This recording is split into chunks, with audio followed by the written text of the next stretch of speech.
Good day everyone, I'm Engine Cadet Benaflor.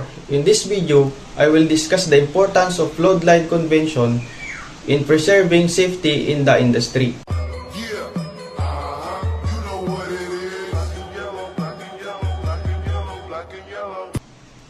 What is load line convention?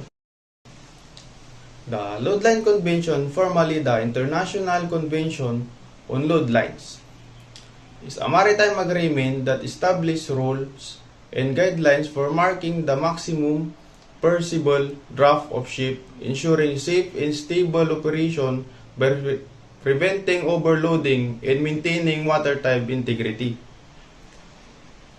Example of load lines: summer load line. This is the primary load line indicating the maximum depth to which a ship can be loaded in the warmest month of the year. Winter load line. This line is lower than the summer load line, accounting for colder water which is denser and provide less buoyancy. Tropical load line.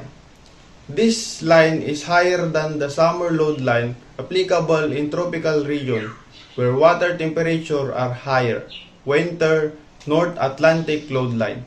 This line is even lower than the winter load line, specifically for ships sailing in North Atlantic during winter month. Freshwater load line.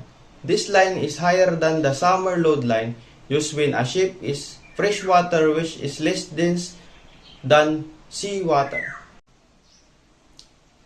How load line marks work? Freeboard. The distance between the water line and the top of the ship deck is called the freeboard. The load line convention sets minimum freeboard requirements based on the ship size, type, and ended voyage. Load line marks. These marks are painted on the ship hull and indicate the maximum depth to which the ship can be loaded for different seasons and geographical regions. Safety. By ensuring sufficient freeboard, the load line convention help prevent ship from being overloaded, reducing the risk of capsizing, and ensuring the safety of the crew, passengers, and cargo. Importance of load line convention for the safety.